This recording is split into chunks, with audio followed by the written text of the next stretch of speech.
Jusqu'à 13h, Côte-Nord. Attitude. Côte-Nord. Côte-Nord. Attitude.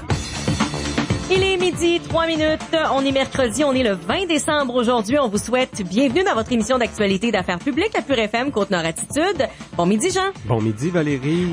On a une émission très chargée ce midi là pour cette avant-dernière, avant la pause des fêtes pour Côte-Nord Attitude. Ben oui, notre dernière co-animation ensemble sur l'heure du midi. Quoique la semaine prochaine, on va peut-être faire un bilan de 2017 avec une rétrospective, là. Tranquillement, pas vite. Et puis, ben oui, ce midi, on va d'abord s'entretenir avec le maire de Port-Cartier, Alain Thibault. C'est une bonne occasion, la dernière semaine comme ça de l'émission pendant l'année pour regarder le bilan de 2017, les perspectives de 2018. C'est un peu ce qu'on va faire avec le maire de Port-Cartier. On sait qu'il a été élu quand même seulement le 5 novembre dernier. Comment ça va la préparation du budget qui sera déposé, adopté au mois de janvier? Les relations aussi avec le nouveau conseil. On sait qu'il y avait quand même plusieurs personnes de l'équipe de Madame Doyle, mais ça, c'est du passé, nous dira sans doute Monsieur Thibault. Donc, le maire de Port-Cartier est avec nous à midi 15 minutes. On fait le bilan aussi de l'année 2017. On parle des perspectives 2018 dans l'industrie minière. Josée Méthode, présidente et directrice générale de l'Association minière du Québec, sera avec nous vers midi 28 minutes. Bien sûr, l'annonce de la réouverture de la mine du lac Bloom, ça a été quand même un bon indicateur qu'on est maintenant dans une période de reprise au niveau de l'industrie du fer. Par contre, pour l'apatite, les marchés sont difficiles. En fait, l'association minière, ça regroupe vraiment les compagnies là qui exploitent des mines au Québec. Josée Méthode, la PDG, sera avec nous vers midi 28.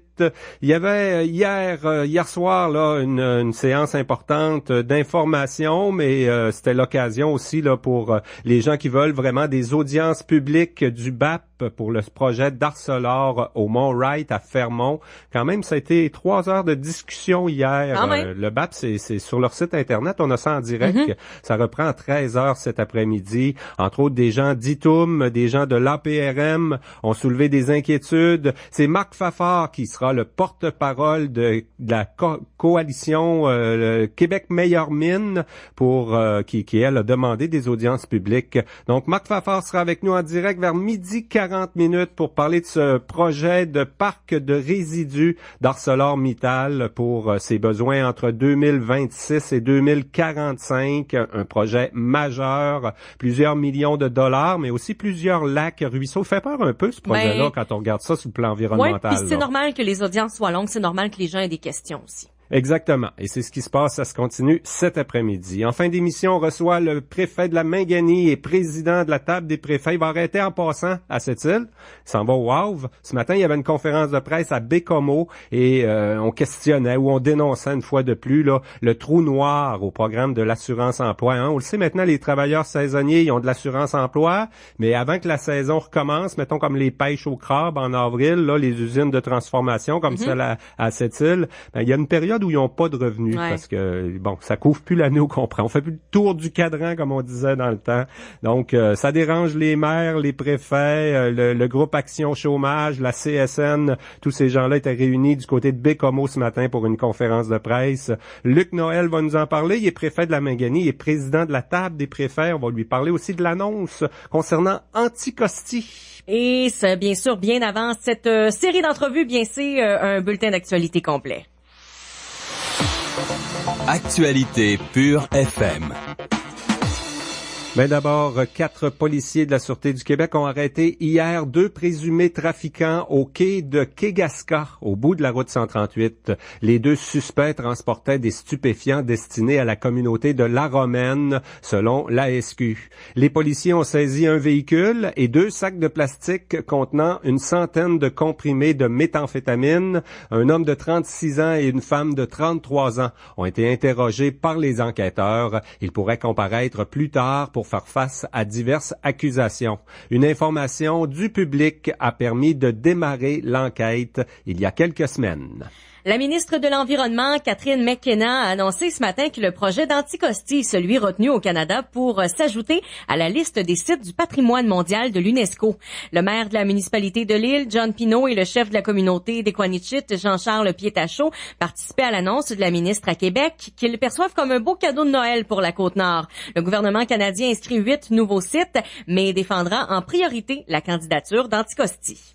La commission d'enquête du BAP a amorcé hier soir à Fermont le processus de consultation sur le projet d'aménagement d'un nouveau bassin de sédiments par ArcelorMittal à la mine du Mont-Wright. Quelques organismes et citoyens réclament des audiences publiques. Les Inuits de Uashat Makmaliotenam, qui ont des installations sur le territoire visé par le projet, et l'Association de protection de la rivière Moisy ont exprimé des inquiétudes hier soir lors de la séance d'information du BAP à Fermont. La coalition pour que le Québec ait meilleure mine a identifié 3 préoccupations majeures, dont les risques de déversement de déchets miniers et les impacts sur le milieu biologique. Le BAP tiendra d'autres séances. En fait, ça se poursuit à 13h cet après-midi.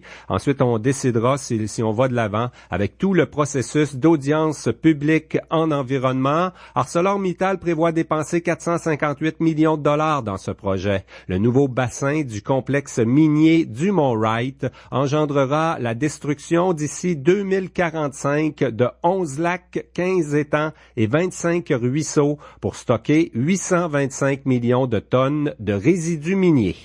TELUS reçoit 31 millions de dollars pour brancher 20 collectivités de la Côte-Nord à Internet haute vitesse. Les subventions proviennent des 2 gouvernements, mais ne prévoient pas d'argent pour améliorer le réseau cellulaire. Les îlets Caribou, Pointe-aux-Anglais, Rivière-au-Tonnerre et plusieurs villages de la Mainganie figurent sur la liste du réseau fédérateur Internet haute vitesse de TELUS. Le ministre responsable de la Côte-Nord estime qu'un service Internet fiable et rapide est essentiel pour les entreprises de la Côte-Nord. Selon Pierre Arcan, c'est souvent aussi un incontournable pour les familles qui songent à s'implanter en région ou pour les jeunes qui espèrent revenir après leurs études. Le gouvernement du Québec annonce la création d'une nouvelle direction régionale du ministère de la Sécurité publique à Baie-Comeau. Ce ministère gère, entre autres, les programmes d'aide aux sinistrés de l'érosion des berges. Le gouvernement réagit ainsi à l'augmentation des risques et au besoin d'hausser la prévention. En créant 3 nouvelles directions régionales au Québec, le ministre Martin Coiteux estime que les municipalités de la Côte-Nord seront mieux outillées pour faire face à des événements comme la fermeture de la route 138 qui a isolé Port-Cartier, Sept-Îles et la Mainganie lors du passage de l'ouragan Katrina en 2005, les feux près de Baie-Joinville en 2013 ou encore les épisodes d'érosion des berges. Le maire de Sept-Îles, Régent Porlier, partage en fait les arguments du nouveau comité de citoyens pour l'avancement de la Côte-Nord. Ce dernier prêche pour le désenclavement de la région avec le prolongement de la route 138 et la construction d'un pont enjambant la rivière Saguenay à Tadoussac.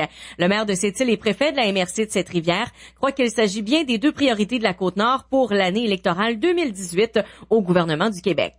On nous a toujours mis en opposition la construction d'un pont sur le Saguenay et le prolongement de la route 138. Et moi, on m'a fait la démonstration, et j'en suis convaincu, que ça n'a aucune raison d'être. Le pont, vous savez, juste les super traversiers qui sont en construction présentement, on parle d'un investissement qui s'est rendu aux alentours de 320 millions. Le pont lui-même, on parle d'environ 300 millions. Fait qu'imaginez, juste le prix des traversiers, ça paye le pont. Régent Porlier demande au gouvernement de réaliser l'épreuve des faits en sortant les coûts réels de la traverse Baie-Sainte-Catherine-Tadoussac et de l'absence de route en Basse-Côte-Nord. Le maire de Sept-Îles croit qu'il y a des économies à faire en désenclavant la Côte-Nord. Et puis la CEPAC construira un autre chalet modique autour du lac Arthur dans la réserve faunique de Port-Cartier. Le ministère de la Faune investit 247 000 $ dans la construction du chalet en bois du Québec qui s'ajoute aux 4 qui ont récemment été aménagés dans le même secteur. Le lac Arthur a une bonne réputation pour la taille et l'abondance de ses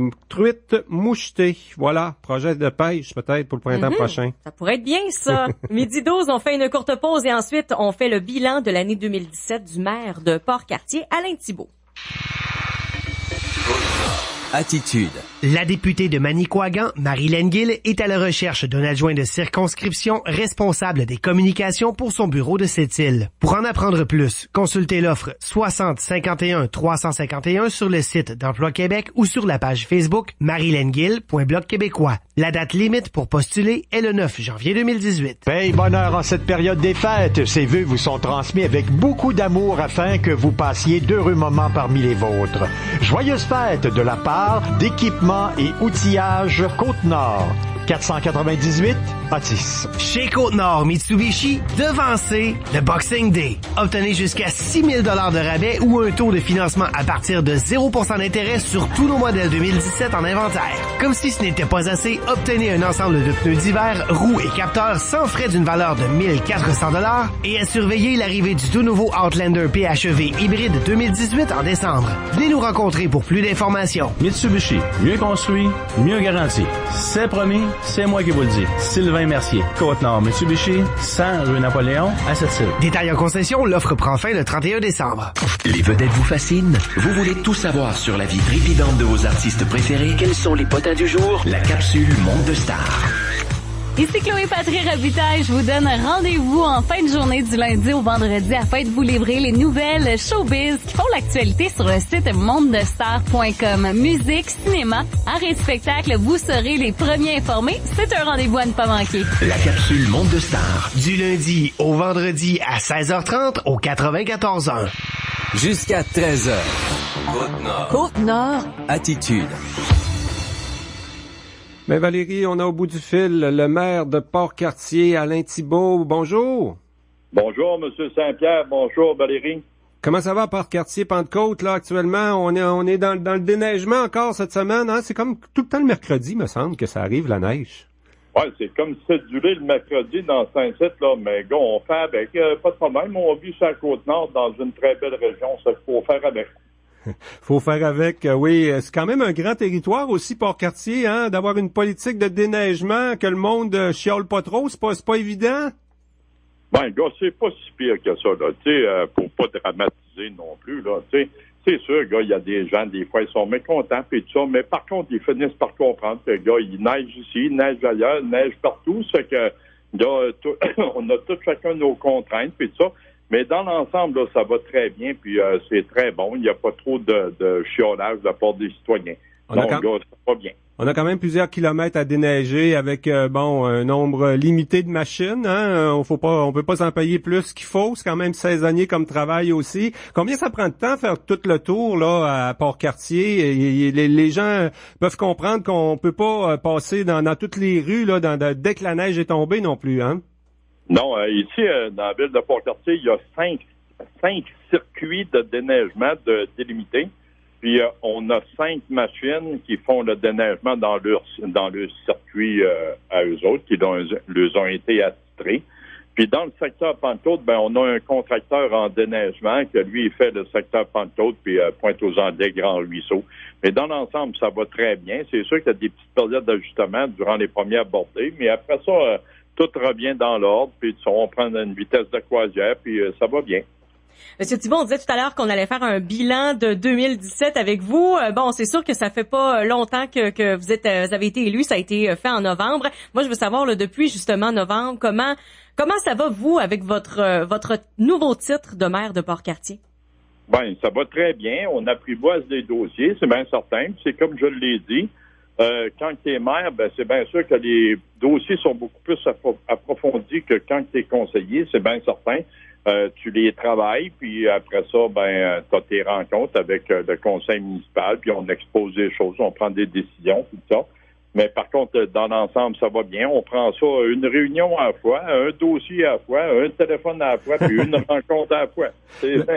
T'es pas trop surpris comment est-ce qu'un maire peut être sollicité, là? Je sais pas c'est quoi le salaire du maire à Port-Cartier, mais c'est pas une job à temps plein non plus, là. C'est le fun que ce soit un retraité qui a pas déjà un temps plein ailleurs non plus, là, quand même. Ben, c'est un travail à temps plein, mon cher monsieur, parce que... Ah oui, c'est à temps plein, le maire à Port-Cartier, OK? Oui, c'est à temps plein. J'arrive ici à 8 heures le matin, puis je pars à 5 heures le soir. Ça, c'est à part des réunions qu'on a le soir, puis ça, c'est 5 jours semaine, sauf le vendredi après-midi. Le vendredi avant-midi, on essaye à pas booker de rencontres avec des groupes et tout ça. J'essaye à garder ça pour rester accessible aux citoyens. Donc, quand les citoyens ont affaire à me rencontrer pour diverses raisons, on leur book ça le vendredi de préférence. Bon. Et puis, les relations avec l'équipe en place, c'est quand même assez important. Les cadres qui sont là, puis tout ça, c'est sûr qu'Alain Thibault connaissait déjà un peu tout le monde, là, mais il y avait des mises au point à faire pour travailler un peu en harmonie avec l'équipe de cadres à la ville. Oui, c'est bien sûr qu'il y a toujours des petites mises au point puis tout ça, mais par contre, le monde me connaissait, il savait que j'arrivais ici avec une joie de vivre que je pense qui est contagieuse. Donc, gars, on va remettre, on remet le sourire dans des visages, puis tout ça, c'est que, non, je pense que c'est vraiment plaisant. À l'heure actuelle, je pense et j'ai constaté aussi qu'il y avait un changement aussi, comment je te dirais bien, le monde, je veux que le monde sont contents, le monde sont bien, puis tout ça, je veux qu'ils soient bien, ils ont ma confiance, puis j'ai leur collaboration, puis je peux te dire une affaire, ça va très bien, c'est au-delà de mes espérances. Ouais, puis on peut rappeler aussi là que avec Mme Doyle, l'ancienne mairesse, il y avait comme un conflit avec la CSN qui représente les cols bleus chez vous. C'est toute la question du corps de travail pour le déneigement, justement. Ça s'est réglé en ayant un nouveau maire, finalement. Ça s'est pas réglé en ayant un nouveau maire. Le corps de travail de soir est toujours là. On a engagé un contre-maître, tout ça. Là, c'est pas parfait comme relation de travail, mais par contre, mon objectif est toujours le même, assainir le climat de travail à la ville de Port-Cartier avec les employés de la ville. L'objectif est toujours le même. C'est sûr qu'en maintenant le corps de soir, c'est un petit peu plus compliqué, mais par contre, je suis bien confiant d'y arriver. Les gens peuvent me faire confiance. Puis, mon opinion reste la même, puis mon objectif reste toujours le même aussi. Ouais, puis reste le maire est pas tout seul quand vient le temps de prendre des décisions. Il y a un conseil municipal qui a été élu, 6 conseillers dans les sièges numérotés. Là, il y a eu seulement quelques rencontres jusqu'à maintenant, puis on a surtout distribué un peu là, les responsabilités de chacun, puis regarder le budget, c'est ça? Le budget, on n'a pas regardé encore. Ça va se faire au mois de janvier. Les comités ont été attribués à chaque conseiller. À l'heure actuelle, on a eu 2 séances publiques que j'ai présidées. Ensuite de ça, on a eu 3 commissions permanentes qui sont nos rencontres là, du conseil municipal. Ça s'est très bien déroulé. À la dernière rencontre, il y avait 23 citoyens à la rencontre. Puis d'ailleurs, j'invite les citoyens à venir en très grand nombre, qui viennent puis qui s'intéressent à le conseil municipal, qui voient comment quel genre de travail qu'on fait. Après ça, ça leur donne une bien meilleure idée de c'est quoi leur conseil municipal, comment est-ce que c'est que leur ville est gérée, puis ça. Fait que j'invite le monde, c'est bien sûr, à venir. Puis c'est très intéressant quand il y a du monde. Tu sais qu'il y a 2-3 personnes dans la salle, tu dis qu'on n'est pas trop intéressant, mais quand il y en a 23, là, c'est plaisant. Ouais, à Port-Cartier, vous n'avez pas ça à la TV, à Cogeco, comme nous autres, à cette île, là. Le budget, quand même, j'imagine que t'as regardé quand même la situation financière, t'étais sur l'ancien conseil, t'as suivi ça de près. Est-ce que ça s'annonce un exercice compliqué? Est-ce qu'il faut s'attendre à une augmentation de taxes raisonnable, quand même, pour 2018? C'est sûr que l'objectif, là, dans le budget, est de ne pas augmenter les taxes. Ça, c'est un objectif. C'est bien sûr. On espère bien gros ne pas d'avoir d'augmentation. On veut garder le compte de taxes là au même niveau. Ensuite de ça, c'est sûr que quand on va faire le budget avec les demandes de divers départements, le mot d'ordre doit être de couper, justement dans le but de ne pas augmenter. On va y aller, les choses essentielles, oui, mais par contre, là, les petites dentelles alentour de tout ça, là, je pense que sont incapables de s'en passer aisément. Puis les citoyens aussi sont capables de se passer de ça.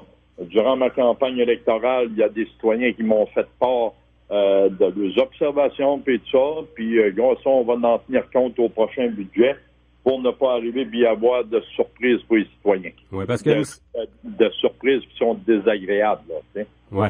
Il me semble que sur le plan économique, on vit des bons moments à Port-Cartier. Là, ArcelorMittal, le président Pierre Lapointe me disait que, écoute, si on peut augmenter la production à l'usine de boulettes, on va le faire. Puis on vend à bon prix tout ce qui sort du Mont-Wright là, qu'on transborde à Port-Cartier. Arbeck semble bien se sortir aussi là de la crise dans l'industrie forestière également. Quand même, l'économie va bien chez vous? Ben, ça va bien, oui, c'est sûr. C'est certain que ce que c'est qui manque, c'est beaucoup de travail pour nos travailleurs de construction, c'est bien certain. À l'heure actuelle, je travaille beaucoup sur le projet éolien dans le secteur en arrière de Pointe-aux-Anglais. C'est avec les Inuits, hein? Ouais, comment vous dites ça? C'est avec les Inuits, le projet éolien, ouais. En plein ça, oui, c'est le 200 mégawatts, là.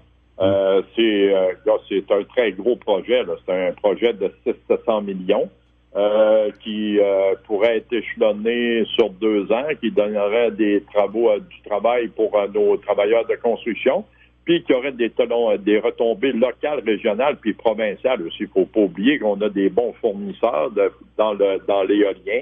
On pense à LM Power à Gaspé, ensuite on pense à Marmen, à Matane, c'est que oui, puis on a des très bons travailleurs de construction ici sur la Côte-Nord qui pourraient mettre la main à la pâte dans le but d'arriver puis ériger ce projet éolien-là. Il est question aussi d'un plan de ciment qui s'installerait durant la durée des travaux dans le secteur Pentecôte pour pouvoir fournir en ciment les bases des éoliennes. Puis ça, donc là, ça amènerait, oui, en bout de compte, moins d'emplois que Ferro-Québec, mais par contre, au moins 10 à 15 emplois en étape production. On amène moins que Ferro, si on parle en termes d'emplois, mais par contre, en termes de retombées économiques, je pense que c'est un petit peu plus gros que Ferro-Québec, pour un projet de 700 millions comparativement à 350. Oui. C'est de la diversification pour l'économie de Port-Cartier et de la Côte-Nord. Qu'est-ce qu'on peut souhaiter, Alain Thibault, à Port-Cartier pour 2018, là, année d'élection au gouvernement du Québec? Il y a peut-être quelques projets, quoi. Faut pas qu'ils nous annoncent encore le quai municipal. Il faudrait qu'ils passent à l'action, finalement, qu'ils envoient de l'argent pour le quai municipal chez vous. Ben, c'est sûr. C'est sûr qu'on voudrait bien avoir le coffre-fort ici de sa Côte-Nord, mais malheureusement, je ne sais pas si c'est possible là, au moment où on se parle. Mais par contre, les pressions sont faites au niveau du gouvernement provincial. C'est sûr que venir annoncer quelque chose pour le quai municipal ou autre, le projet éolien, bien sûr, l'entente avec les Inuits, c'est sûr que ça ferait une belle carte de visite pour le Parti libéral aux prochaines élections. Mais par contre, le gars, c'est sûr que mon travail à moi au niveau politique, c'est mettre de la pression sur ces gens-là pour enfin reconnaître la Côte-Nord un peu là, dans tout ça. Là, je pense qu'on est laissé pour compte un petit peu. C'est que c'est à nous à travailler les élus, à travailler encore plus fort pour demander à ces gens-là qui sont au pouvoir de nous aider ici sur la Côte-Nord. Il n'y a plus rien de majeur d'annoncer. Là. C'est fini. Après la romaine achève. Nous autres, ici, l'usine de biocarburant, ça devrait rentrer en fonction mois de février.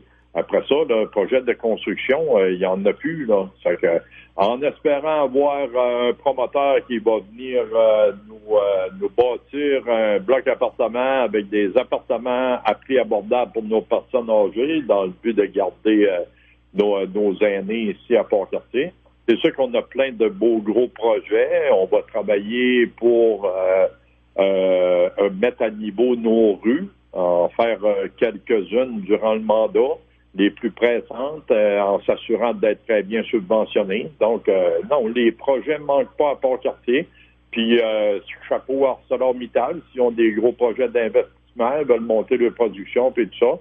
Puis, bienvenue à Arbeck aussi avec tous leurs projets. S'ils pourraient avoir l'usine de granules aussi qui viendrait se greffer à tout ça, c'est sûr que ça viendrait rehausser d'une coche là, l'économie locale et régionale, c'est sûr, ça serait le bienvenu. Ben quand même, les perspectives sont bonnes. Quand on écoute ça là, pour 2018 du côté de Port-Cartier, il va nous rester à se souhaiter une bonne et heureuse année, un joyeux temps des fêtes, Monsieur le maire. Et vous aussi, mon cher monsieur, puis surtout de la santé à tous les citoyens pour pouvoir les revoir en 2019, c'est bien certain, puis les voir pendant toute la durée de mon mandat. Alain Thibault, maire de Port-Cartier, un gros merci pour cette disponibilité ce midi en direct. Ça fait plaisir, mon cher monsieur, puis joyeux Noël à tout le monde. Au revoir. Bye. Jusqu'à 13h. Côte-Nord. Côte-Nord. Attitude. Pure FM 94.1. Le Centre laser esthétique Annie Bélanger vient d'acquérir un nouveau laser de haute technologie unique dans la région. Vous pourrez désormais profiter de plusieurs traitements. L'épilation moins douloureuse, la fonte de gras, le resserrement de la peau, les ridules, œuvrant dans l'esthétique depuis plus de 20 ans et toujours à la fine pointe de la technologie, Annie et Cathy sont la référence dans le domaine. Profitez du temps des fêtes pour vous gâter ceux que vous aimez. Faites confiance au Centre laser esthétique Annie Bélanger, l'endroit où le résultat est une priorité. 962-6707. Aluminerie Alouette présente. Tous les lundis, mercredis et vendredis à 11h23, Aluminerie Alouette offre un temps d'antenne aux organismes qu'elle soutient par le biais d'entrevues consacrées à la promotion de leurs activités. Que ce soit au niveau communautaire, environnemental, culturel ou sportif, tous les lundis, mercredis et vendredis à 11h23. Aluminerie Alouette, engagée dans son milieu, présente. Chez Olivier Chrysler, on sait ce qui vous ferait plaisir pour Noël. C'est pourquoi on vous offre l'événement, le cadeau parfait pour les fêtes. Passez nous voir en décembre et obtenez un boni de Noël à l'achat de 1 000 $. Aucun paiement avant 90 jours. Des rabais allant jusqu'à 6 250 $ sur la plupart des modèles 2017, sans oublier 0% d'intérêt pour 84 mois sur le Ram 2017, en plus d'un rabais jusqu'à 5 000 $. Rendez-vous chez Olivier Chrysler pour les détails et faites-vous le plus beau des cadeaux. 119 Monseigneur-Blanche à Sept-Îles. Côte-Nord. Attitude. Valérie, l'Association minière du Québec a publié un bilan positif pour 2017. Une année de reprise, hein. Nous, on l'a vu dans l'industrie du fer sur la Côte-Nord. Il y a eu quand même cette très bonne nouvelle de la réouverture de la mine du Lac-Bloom. Il y a eu aussi cette moins bonne nouvelle, hein, du côté de Mine Arnaud. Les marchés sont pas prêts concernant l'apatite. Donc, bilan positif quand même pour 2017. On va parler aussi des perspectives 2018. On a au bout du fil la présidente et directrice générale de l'Association minière du Québec. Josée Méthode, bonjour. Oui, bonjour, Monsieur Saint-Pierre. L'Association minière du Québec, c'est bien sûr les compagnies qui exploitent des mines. Donc, chez nous, Arcelor, Rio Tinto, c'est vos membres, ça? Oui, tout à fait. Madame Méthode, votre bilan, là, on parle quand même d'un bilan positif pour 2017 pour l'ensemble du Québec. Hein? Si on essaie de regarder en chiffres, c'est à peu près 3% la hausse des investissements miniers. C'est à peu près la croissance de l'industrie en 2017, donc. En fait, c'est en 2016, les chiffres que vous me présentez, l'Institut de la statistique a finalement publié les chiffres des investissements de 2016 en novembre 2017 et ça démontrait déjà une hausse des investissements. Ce que l'Institut de la statistique nous prévoit pour l'année 2017, c'est encore plus intéressant que ça. On parle de près ou plus de 17% d'augmentation. Alors, ce sera à voir là quand on aura la confirmation des chiffres. Alors, oui, somme toute, plein de signes qui nous démontrent que l'industrie minière, que le secteur minier québécois a repris de la vigueur. Oui, nous, sur la Côte-Nord, on voit bien sûr plus la réalité de l'industrie du fer. Là, je parlais la semaine dernière avec le PDG d'ArcelorMittal Canada, Monsieur Pierre Lapointe. Ça va très bien chez Arcelor, hein? On a une entente avec les métallos. Tout le fer qu'on peut sortir à Fermont se vend bien. On va probablement augmenter la production à l'usine de bouletage. Il y a eu l'annonce aussi de Champion. Pour l'industrie du fer, c'est palpable, là. On affiche des emplois en masse dans ce coin-ci. Oui, c'est des très bonnes nouvelles, en fait, pour la Côte-Nord. On le sait très bien, là, ça fait place maintenant, enfin, du positif pour la Côte-Nord par rapport à la morosité qu'on a vécue les dernières années quand le prix du fer a chuté. Et on le voit, là, dernièrement, là, le prix du fer prend un petit peu de vigueur. Alors, toutes des très bonnes nouvelles pour vous sur la Côte-Nord. Puis on sait qu'il y a aussi d'autres développements. On sait entre autres que Masson Graphite aussi, Masson Graphite qui sont en attente des autorisations environnementales pour le développement de leur projet minier de graphite à Lac-Guéret. Alors, un autre projet intéressant pour vous sur la Côte-Nord. Oui. C'est comme si le creux qu'on anticipait, là, le prix du fer, on savait que c'était cyclique, qu'il allait baisser. On parlait d'en bas de 50 $ la tonne, là, qui est peut-être le seuil de rentabilité pour certaines minières. C'est comme si le creux a été moins long puis moins ardu que prévu quand même, là, même si on a eu vraiment une année difficile en 2015 ici, là, la fermeture, la protection de Cliff, là, la loi des faillites, ça a été dur pour beaucoup de gens. Oui, ça a été dur, on le sait, avec toute la perte d'emploi à l'époque. On s'en souvient très bien, mais là, avec la reprise des opérations par Minerais de Fer Québec, on voit très bien, là, avec leur objectif finalement de relancer la production à la mine en mars 2018, des très bonnes nouvelles. Oui, j'imagine qu'à l'Association minière du Québec, on les accueille à bras ouverts. C'est un nouveau producteur, finalement. On dit bravo Champion aux gens de Minerais de Fer Québec, hein? Oui, très bien. Oui, on dit bravo Champion. Nous sommes très heureux de voir qu'ils ont repris la mine, qu'ils ont relancé, rappelé aussi des travailleurs à l'emploi. C'est quand même très bon pour vous sur la Côte-Nord. J'imagine qu'on dit aussi bravo au gouvernement du Québec, sans être partisan. Là, même les péquistes reconnaissent que Pierre Arcan et le gouvernement a fait un bon travail en créant la Société ferroviaire et portuaire qui venait régler un gros dossier, un gros problème, l'accès aux quais multi-usagers à cette île. On a suivi ça aussi, là, ces choses-là. On est peut-être même intervenu au niveau de l'association minière, si possible, dans des dossiers politiques comme ça. Oui, c'est certain. Maintenant, avec l'acquisition justement des installations de Pointe-Noire, c'était très, très, très important là, de désenclaver le port de cette île. Maintenant, c'est chose faite. Alors, c'est aussi une très bonne nouvelle. Ouais. L'annonce du report de Mine Arnaud par Investissement Québec, c'est arrivé aussi en 2017. Là, l'apatite, il y a quand même 2 projets au Québec. Finalement, c'est pas dans tous les marchés qu'on le voit là qu'il y a une reprise quand même là, où que la perspective est assez intéressante pour investir, hein? Oui, tout à fait. J'ai parlé avec les gens de Mine Arnaud il y a quelques semaines. Ces gens-là gardent toujours l'espoir quand même. Ils sont toujours à la recherche, vous le savez, de financement ou de nouveaux partenaires pour mettre en place le projet, pour réaliser ce beau projet de mine d'apatite. Ils gardent, je dirais qu'ils sont optimistes que les choses vont débloquer en 2018 et à l'Association minière du Québec, il va de soi qu'on leur souhaite. Oui. Dans votre communiqué bilan et perspective, Madame Méthode, à l'Association minière du Québec, là, on dit entre autres qu'il faut pas perdre de vue là quand même la pérennité de l'industrie minière au Québec, qu'il y a peut-être des choses à améliorer, la mise en place là de règlements au niveau de l'environnement. Parfois, ça dérange les compagnies minières. On le voit, hein, hier, il y avait le début ou des séances d'information là qui ont duré plus de 3 heures à Fermont concernant le projet de parc de résidus d'ArcelorMittal. On n'est pas tout à fait à l'aise avec toutes les lois au Québec. C'est un peu ça la réalité, quoi? En fait, ce qu'on dit, nous, c'est qu'il faut mettre en place des conditions qui permettent de maintenir, voire d'améliorer l'attractivité du Québec.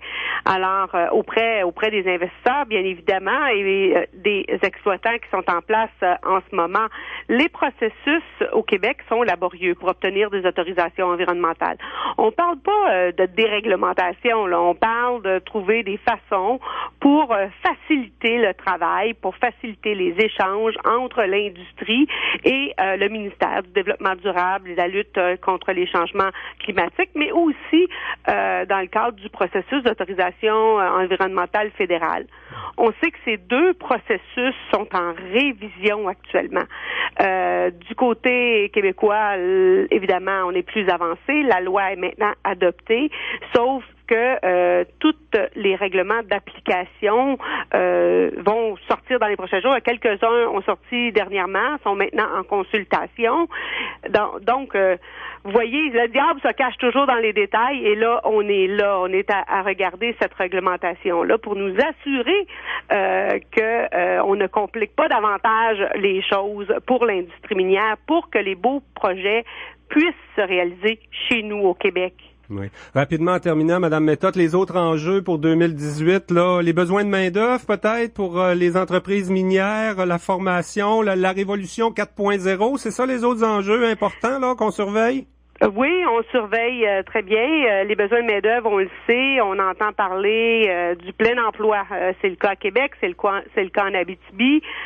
Comme plusieurs autres industries, on est à la recherche de main-d'œuvre qualifiés. Alors oui, c'est un enjeu qui va nous faire encore travailler l'an prochain. Ça fait déjà quelques années qu'on a prévu qu'on vivrait une pénurie et qu'on travaille justement à attirer des femmes dans notre industrie, qu'on travaille à attirer aussi des Autochtones dans notre industrie et des gens d'ailleurs également. Donc, c'est un enjeu qui va sûrement encore nous occuper beaucoup l'an prochain. Bon, ben on manque pas d'ouvrage. Je rappelle que vous êtes présidente directrice générale de l'AMQ, l'Association minière du Québec. Josée Méthode, un gros merci d'avoir pris du temps avec nous en direct sur l'heure du midi, comme ça, là, de reporter votre lunch. Ben merci, Monsieur Saint-Pierre. Ça me fait plaisir et je vous souhaite de joyeuses fêtes et une très bonne année 2018. En tout cas, on se le souhaite pour l'industrie minière au Québec. Ben à vous pareillement. Joyeuses fêtes. Jusqu'à 13h. Côte-Nord. Côte-Nord. Attitude. Pure FM. 94.1. La boutique Aquapoil du 359 Joliette vous souhaite de joyeuses fêtes remplies de câlins poilus et d'amour inconditionnel. N'oubliez pas de gâter vos compagnons à quatre pattes pendant ce temps des festivités. Ils vous le rendront assurément tout au long de l'année. Joyeuses fêtes à tous de la part de la boutique Aquapoil. La journée Noël des enfants de vos radios locales vous est présentée grâce à la collaboration du Centre Hi-Fi du 128 Regnault, de Sport Expert de Place de Ville, du Marché Napoléon et de Canadian Tower Michel Lafleur. Pour les fêtes, encourageons les marchands de la région. Ensemble, soutenons nos entreprises. Chez Sport Expert et Atmosphère de Place de Ville, amenez vos activités des fêtes, on s'occupe du reste. Comme notre nouveauté cette année, nous offrons la location annuelle d'ensemble de skis alpins pour enfants. Louez dès maintenant des skis et des bottes au coût de 100$ et ramenez le tout à la fin de votre saison de ski. Le choix idéal pour des enfants qui grandissent vite. De plus, venez voir nos traîneaux de motoneige Pélican qui s'envolent comme des petits pains chauds. Pour bien débuter vos sports d'hiver, c'est chez Sport Expert et Atmosphère de Place de Ville que ça commence. Attitude. Oui, ben on reçoit en studio le porte-parole de la coalition Québec Meilleure Mine, qui est Marc Fafard. Hier, il y avait le début c'était une séance d'information. On va décider s'il y a vraiment tout le processus d'audience publique là en environnement. Bonjour Marc Fafard. Bonjour. Bien sûr, Québec, la coalition, c'est une coalition, hein, Québec Meilleure Mine. Peut-être expliquer d'abord comment ça fonctionne. Là, toi, t'es là avec le groupe Sept-Îles sans uranium. C'est une coalition de groupes comme... Une dizaine de groupes qui se sont réunis ensemble en 2009, puis c'est sûr, étaient dans les premiers membres. Il y a des syndicats, du gouvernement, la CSN, il y a un paquet de différents organismes là qui avaient pour intérêt... les meilleures pratiques minières. Hein? C'est des groupes qui surveillent ce qui se passe dans l'industrie minière, voir si ça se fait correctement. Autant avec le gouvernement qu'avec les entreprises pour essayer de faire en sorte que ce soit un meilleur système là, pour les mines, pour l'ensemble des citoyens du Québec. C'est ça la mission. Et bien sûr, hier, là, c'était comme un peu le début du processus, si on veut, avec le BAP. Toi, tu le connais bien, tu as suivi toutes les BAP sur l'uranium, le BAP sur Mine Arnaud à Sept-Îles, le BAP sur... t'en as suivi plusieurs quand même. Là, on est au début d'un processus pour le projet. Oui, c'est la période de questions. C'était hier soir, ça commençait, puis finalement, il y a pas mal de demandes où il y a eu plusieurs intervenants, donc ça se poursuit cet après-midi. Ça pourrait aussi se poursuivre ce soir, puis éventuellement demain s'il y avait assez de monde pour poser des questions. Là, mais les gens sont intéressés, puis il y a plusieurs parties prenantes On a vu hier le club de motoneigistes, on a vu des travailleurs, on a vu les gens de la PRM. Les gens de la PRM, oui, qui étaient un peu surpris qu'ils n'avaient pas été consultés là, lors des consultations pendant la période de consultation de la compagnie quand ils ont fabriqué l'étude d'impact. C'est évident que ce site-là se trouve exactement à la tête de la rivière Moisy par l'entremise du bassin versant de la rivière Carrel-Pécan. Okay. On voit que même le site de résidus, là, il est à cheval sur un lac qui coule des deux côtés, vers la Kanepisko puis vers le sud de la Carrel-Pécan. La portion d'eau, si on veut, de la Moisy qui vient de la Carrel-Pécan, c'est 43%. C'est quand même presque la moitié de l'eau de la Moisy, là, à sa source, qui émane, là, qui est à côté du site de résidus. Donc, il y a des enjeux assez importants pour la qualité de l'eau. Faut dire que c'est gros comme projet. Hein? Quand on regarde la carte, là, c'est publiée, immense. Il y a tous les documents. Il y a quand même un document de 500 pages. Oui, là, l'étude d'impact, j'ai regardé. On parle de 11 lacs, 15 étangs, 25 ruisseaux, 825 millions de tonnes de résidus qui doivent être stockés à quelque part. Oui, dans les prochains 45 ans. Ça fait déjà 40 ans que ça existe. Il n'y a jamais eu de BAP. Le ministère de l'Environnement du Québec n'existait pas quand ce projet-là a commencé. Donc, il n'a jamais été vraiment regardé. C'est la première fois là, que le ministère de l'Environnement s'y penche sous une autre forme que par l'entremise de la direction générale ici du ministère des Ressources naturelles lorsqu'ils émettent des certificats d'autorisation pour différents travaux. Donc, oui, effectivement, ça a l'air d'un immense projet. Ils assoient leurs résidus sur des digues existantes. Le projet qu'ils ont mis de l'avant ou l'option qu'ils ont mis de l'avant pour permettre un 45 ans de supplémentaire de production, comme le dernier 40 ans. Il parle même d'augmenter la cadence de production d'environ 5 millions de tonnes par année. Ce qui est important, c'est la qualité de la construction, la qualité de ces infrastructures-là qui sont assez grosses pour être sous la loi des barrages au Québec. Ouais. Donc, c'est quand même des ouvrages qui doivent retenir. En tout cas, il y a un petit débat là entre est-ce que c'est des digues ou des barrages. Si c'est des barrages, ça doit être capable de contenir des événements météorologiques de 1 dans 1000 ans.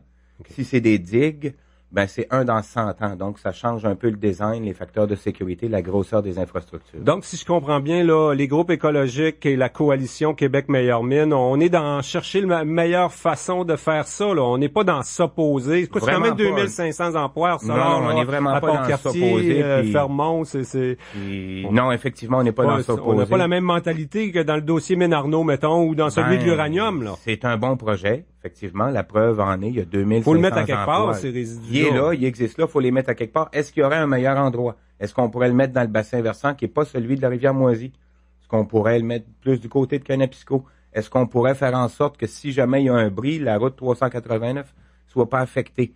Parce que là, présentement, en bas du barrage, c'est la route 389. Est-ce qu'il y a une façon de pas impacter le lac à l'Aigle où les Inuits sont installés tout de suite avec leur camp communautaire? Parce qu'il y a à peu près juste les Inuits d'Ouachat qui sont sur place comme tels, là, qui vont devoir déloger leur villégiature, si on veut. Il y a ces enjeux-là parce que effectivement, il peut y avoir des bris, puis de là l'importance du design, puis de tenir en compte les années d'opération. On parle pas d'une petite mine de 15-20 ans, là, on parle d'un 45 ans supplémentaire, puis probablement parce que la fosse puis leur gisement pourrait encore doubler sur un autre 50 ou 100 ans. Donc, il faut que c'est comme si on bâtissait une maison, puis on veut s'assurer, nous autres, que la fondation soit hyper solide, puis qu'elle peut permettre la phase 2 puis la phase 3, si on veut, du bâtiment, sans qu'il cale là, dans l'argile, parce qu'on est dans un milieu qui est quand même précaire. C'est toutes des tourbières. Il y a beaucoup, on le voit, là, sur une douzaine de kilomètres carrés, il y a une quinzaine de lacs, 2-3 ruisseaux. Donc, c'est pas un endroit qui est sec, là. On parle de la Côte-Nord. Donc, c'est comme bâtir une infrastructure dans l'eau. Est-ce que, finalement, parce que là, on avait 3 grosses préoccupations. Il y a les risques de déversement, l'impact biologique, on en a parlé. L'autre, c'est la restauration, l'après, là. Mais Arcelor va quand même mettre 450 millions de dollars là-dedans. On devrait être capable de faire quelque chose de correct. C'est quelque chose de très particulier pour le projet de compensation dont il parle. Parce qu'on sait que maintenant, avec la nouvelle loi, ils doivent compenser les milieux humides, puis ils doivent compenser l'habitat de poissons. Ils peuvent le faire sur place, ou ils peuvent mettre de l'argent dans une cagnotte pour un projet X. Le projet qu'ils ont choisi, c'est le lac Janine. C'est le lac Janine. Donc ça, c'est comme nouveau. Là. Il n'y a jamais personne qui a parlé de compenser de perte d'habitat du poisson en rénovant une autre mine. le projet a l'air vraiment intéressant. Là, il parle de faire des tourbières puis des frayères sur l'ancien site minier. Il y a tout l'enjeu des résidus qui sont là de mines qui pourraient être retamisés, si on veut, pour sortir le fer qu'il y a là-dedans, mais il semblerait que la rénovation du site n'empêcherait pas ça éventuellement, parce qu'il y a encore du fer qui reste sur place. Non, la compagnie a une belle attitude, puis tout ce qui compte, je pense... Donc, on sent de l'écoute actuellement, quoi. On verra quand ça sera le temps de prendre des décisions, puis sur le terrain, si on fait vraiment ce qu'on dit aussi, on va surveiller ces choses-là. C'est certain qu'ils vont respecter toutes les normes. Donc, comme d'habitude, on fait face au gouvernement qui a des normes peut-être pas assez strictes, qui pourraient apprendre par exemple, la catastrophe à Mount Polley qui a coûté 750 millions à rénover d'un coup sec, là, à réparer. Combien d'argent que le gouvernement lui demande pour mettre en fiducie en cas qu'il arrive un accident? Il n'y en a pas vraiment, là. On parle de 15, 20, 30 millions. On parle pas des 500-600 millions parce que ce site-là aurait le potentiel de faire un gros désastre ou un gros déversement qui pourrait affecter la rivière Moisy. Donc, ça pourrait être une facture bien salée. Il faut, si on veut opérer là, mettre toutes les chances de notre côté, puis être meilleur que le gouvernement le demande. Si on veut être proactif, puis ArcelorMittal tente de faire ça, on dirait. En terminant, le BAP, là, tout le processus n'a pas changé depuis Mines Arnaud. On y croit encore parce qu'avec Mines Arnaud, finalement, on a quand même obtenu les autorisations environnementales malgré la recommandation du BAP. Ça donne quoi d'abord? C'est toujours le même problème. Le rapport du BAP, il a bien beau être exhaustif, bien attentionné, mais on le met sur le bureau du ministre, puis ça devient une décision politique, puis la science peut prendre le bord. C'est au plus fort de la poche, puis ça va rester comme ça. Donc, nous, on travaille pour faire modifier les lois pour qu'il y ait une certaine transparence jusqu'à la fin du procédé. Ouais. En tout cas, on peut s'attendre à ce qu'il va y en avoir des audiences publiques. On aura certainement l'occasion d'en reparler en 2018. C'est un projet pour 2026 aussi. Là, ils ont commencé ces audiences-là. C'est officiellement dedans. Ils prennent fin le 17 avril. Il va y avoir la prochaine séance, c'est les dépôts de mémoire. Ça va être le 23 et le 24 à Sept-Îles et à Fermont. Ouais. Ils sont bons dans paperasse, le BAP. Honnêtement, là, on va sur le site internet bap.gouv.qc.ca, je pense, puis on a vraiment tous les documents, toute l'information. Quelqu'un qui veut en savoir plus, là, facile sur internet. Le président qui est là, c'est intéressant à regarder, il est bien gentil. C'est diffusé en direct. Il est connaissant, oui, puis c'est lui qui a fait le BAP du lac Bloom. Donc, c'est quelqu'un qui connaît le territoire, il connaît les normes, puis ça vaut à peine d'être regardé. C'est sur le site web du BAP, ça commence à 13h cet après-midi. Bon temps des fêtes. On va prendre une pause quand même pour les fêtes, j'imagine, dans ce processus-là aussi, mais ça va se continuer en 2018. Merci beaucoup, Marc, pour ta présence en direct. Le temps court pendant les fêtes, puis une semaine de délai, ils vont mettre toutes les fois, on a du temps pour consulter et regarder les documents dans le temps des fêtes. Il y a 900 pages de réponses aux 88 questions là, du ministère de l'Environnement. Ça en fait à lire, ça. Bonne journée. Côte-Nord. Attitude. Pur FM 94. Pour les fêtes, on rêve tous d'épater familles et amis avec une réception parfaite qu'on n'a jamais le temps de préparer. Commandez donc un délicieux buffet du traiteur IGA en ligne ou en magasin. On vous servira sur un plateau tout pour une réception parfaite signée IGA. Dans le temps des fêtes, il faut savoir profiter des moments en famille, mais il faut aussi savoir profiter des rabais. Jusqu'au 20 décembre, le jaune dindon assaisonné surgelé Excel d'or, exclusif à IGA, est à seulement 1,39 $ la livre. IGA, le plaisir de célébrer.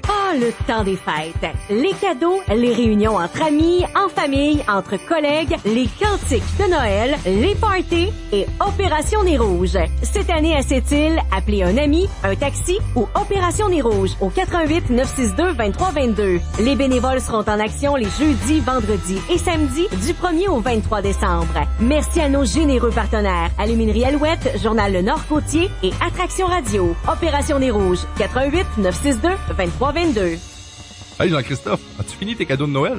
Non, il me reste une coupe de change de cadeaux puis j'ai plus d'idées pantoute. Va chez Tim Hortons, moi j'ai tout trouvé là-bas. Puis en plus, tu peux prendre un bon latte en magasin. Ah, bonne idée, j'y avais pas pensé. En fait, c'est quoi t'as acheté à ta blonde? Un bel ensemble cadeau, tasse et Keycup Keurig. Ah, ok. Elle t'avait demandé quoi pour le fun? Un iPad. Hey, elle s'attend tellement pas à ça, là. Elle va être surprise. Ouais. Surprise, pour ça, on va l'être, hein? Mais pour les échanges de cadeaux, c'est une très bonne idée. On va aller directement chez Tim Hortons.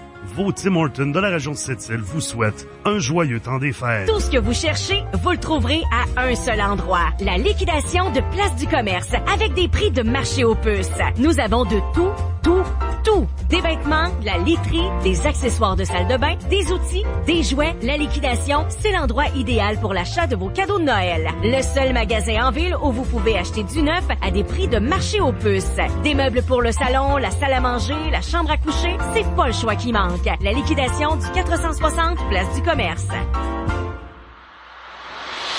Côte-Nord. Attitude. Pur FM 94.1. On a avec nous le préfet de la Mingani, qui est aussi le président de la table des élus de la Côte-Nord, Luc Noël. On va aborder principalement 2 sujets. Il y avait une conférence de presse à Bécomo ce matin concernant le trou noir à l'assurance emploi. Mais on va parler aussi de l'annonce de la ministre là, concernant Anticosti et le patrimoine mondial de l'UNESCO. Luc Noël, bonjour. Bonjour, M. Saint-Pierre. Aujourd'hui, la job du préfet de la Mingani et du président de la table, c'est de faire de la route, finalement, à partir d'Orve-Saint-Pierre, aller à Bécomo, aller-retour. Ça remplit déjà une journée, ça, quand même. C'est totalement, c'est une journée, mais... C'est la réalité de la côte. Hein? C'est ça, c'est notre réalité quotidienne, on le sait. On se déplace soit vers cette île, vers Bécomo, la Haute-Côte-Nord, ou des fois Blanc-Sablon, mais c'est ça dans la Côte-Nord. Ben oui, et plus souvent qu'autrement, il faut prendre un bateau puis l'avion parce que c'est pas tout accessible encore, la Côte-Nord. Non. Là, ce matin, à Bécomo, là, c'était une conférence de presse avec la CSN, le groupe Action Emploi Côte-Nord, Action Chômage, je pense qu'on les appelle, là, le groupe à Madame Sirois. Le trou noir, dans le fond, là, la Côte-Nord, c'est pas mal unanime, là. Le gouvernement va peut-être comprendre le message cette fois-ci. Qu'est-ce qu'on a dit de plus ce matin dans ce dossier-là? Ben, écoutez, ce matin, on a dit plusieurs choses de plus. C'est que là, on est rendu une grande coalition sur la Côte-Nord, justement, pour faire comprendre au gouvernement que les taux de chômage qu'il décrète actuellement pour les prestataires, soit 6,7 pour la Côte-Nord, sont ridicules parce que en réalité, nos taux de chômage sont environ 14,6 Et juste quelques petites données qui ont été recueillies pour 2016 l'an passé. Sur la population totale de la Côte-Nord, on est environ 96 000. La population active est 75 000 environ. 75 200 quelque chose. Il y a sur ces 75 000-là, 26 000 personnes qui n'ont jamais travaillé l'an passé. Et donc, 49 000 ont occupé des emplois. De ces 49 000-là, il y en a 22 000 qui c'était des travailleurs à temps plein. Et d'autres, les autres 27 000, c'était des travailleurs saisonniers. Donc, il faut comprendre de là que le travail saisonnier dans notre région est important. Parce que notre structure industrielle, justement, dépend de ces travailleurs saisonniers-là. Et si, à partir du trou noir, et si à partir des mesures prises au niveau de l'assurance-emploi, le gouvernement ne corrige pas le tir, mais ça met en danger le développement de la Côte-Nord. Et ça poursuit aussi la démographie négative que l'on a. En plus, hier, Ulysse et Marilyn Gill étaient avec nous en studio.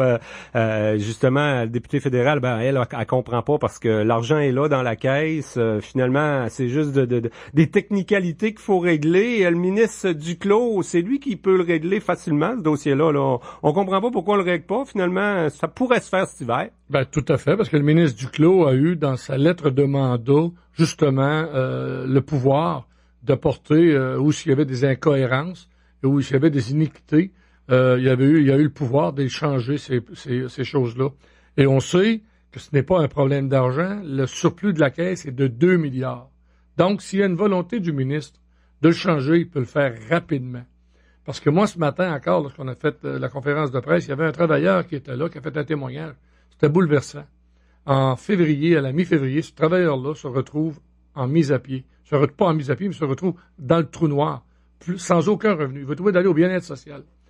Les gens peuvent dire, ouais, mais il y a un qui va se déplacer pour travailler ailleurs. Écoutez, là, il gagne 12 $ de l'heure, ce travailleur-là. Là. Ouais. Comment voulez-vous qu'il se déplace? Parce que si on fait la médiane sur la Côte-Nord, on sait que les gens peuvent gagner environ 70 000 $, mais c'est environ 22 000 travailleurs. Parce que les 27 000 autres travailleurs, là, les autres, c'est des travailleurs à 10, 12, 15 piastres de l'heure. C'est ça la différence. En même temps, c'est qu'est-ce qu'on fait avec les travailleurs saisonniers? C'est une industrie, c'est une économie de la Côte-Nord qui peut pas fonctionner autrement. Finalement, l'activité saisonnière, à un moment donné, ça prend des professionnels. Un aide-pêcheur avec une formation, ça peut pas travailler 12 mois par année. C'est un métier qui n'existe pas l'hiver. Tout à fait, parce que si tu regardes les deux extrémités de la Côte-Nord, la Haute-Côte-Nord, la Basse-Côte-Nord, la Moyenne-Côte-Nord, qui sont des extrémités, sauf cette île et Bécomo, où les taux de chômage sont environ à 10 %. mais le taux de chômage est à 17% en Haute-Côte-Nord et à 20% à Magani-Basse-Côte-Nord. Puis notre industrie, notre structure industrielle, puis on se tue à le dire à tout le monde, de temps en temps, sauf Sept-Îles Bécomo, j'entends, on a une grande entreprise qui est là, puis on a suite à ça, on a de l'économie sociale à l'autre extrémité, puis entre ça, quelques petites des PME qui essaient de se tirer, qui tirent le diable par la queue. Et nos travailleurs, si la grande entreprise va mal, les travailleurs se retrouvent en mise à pied et où l'économie sociale occupe une grande part d'emploi. Donc, les travailleurs saisonniers, on devrait leur reconnaître dans notre structure industrielle un statut qui est particulier pour les travailleurs saisonniers dans des régions comme la nôtre. À suivre en 2018. Là, peut-être que ce qu'on a fait un matin à Bécomo, la conférence de presse, ça a été le petit coup de pouce qui va faire allumer le ministre puis qui va nous régler ça en début d'année 2018. Trudeau l'avait promis quand même de régler ça, l'assurance emploi. C'est un problème qui est un peu créé par l'époque du gouvernement conservateur d'Harper. Luc Noël, ce matin, est-ce que la ministre McKenna, la ministre de l'Environnement et de Parc Canada, a fait un beau cadeau à la Côte-Nord en mettant Anticosti sur la liste pour le patrimoine mondial de l'UNESCO? Beau cadeau de Noël, non? Oui. Je vais paraffer le maire d'Anticosti, John Pino, qui dit oui. C'est un cadeau de Noël, définitivement, parce que avec une annonce de ce genre-là, c'est sûr qu'il faut regarder ça plus largement. On parle de désenclaver Anticosti. Donc, si on désenclave Anticosti, on parle aussi de gens plus nombreux qui vont venir visiter Anticosti. On parle du développement, l'axe touristique qu'on souhaite. Donc, on prévoit possiblement en désenclavement Anticosti qu'on va avoir beaucoup plus de gens qui vont venir visiter la Côte-Nord et qui vont transiter autant par la Côte-Sud que la Côte-Nord et favoriser ainsi justement l'industrie touristique et les travailleurs saisonniers. Il me semble que c'est le mot-clé, désenclavement. Là. En 2018, ça va être le mot à la mode chez les élus de la Côte-Nord. Il y a un nouveau comité de citoyens pour l'avancement de la Côte-Nord qui va contacter tous les élus. Le désenclavement, pour eux, ça veut dire à la fois un pont sur le Saguenay, à la fois la route 138 jusqu'à Blanc-Sablon. C'est pas les priorités, justement, pour l'année électorale? Non, c'est pas des priorités pour l'année électorale. Ce sont même des priorités qu'on a déposées au niveau du phare, au niveau de l'Assemblée des MRC de la Côte-Nord. Pour nous, ça fait longtemps que le désenclavement est le mot-clé pour la région, justement, pour avantager les travailleurs saisonniers et aussi faire du développement dans notre région. Donc, le pont sur le Saguenay et l'ouverture de la 138 à l'est de Natashquan, on y croit. On les met de l'avant dans toutes les discussions qu'on a avec le gouvernement. Et pour nous, ça fait partie des 8 priorités qu'on a déposées au ministre Arcan au mois de juin à Sept-Îles au niveau du phare. Ouais, l'élection n'a pas changé ça. Hein? Pas du tout. Il y a quelques maires qui ont changé, mais ça reste les 8 mêmes priorités qui ont été déposées.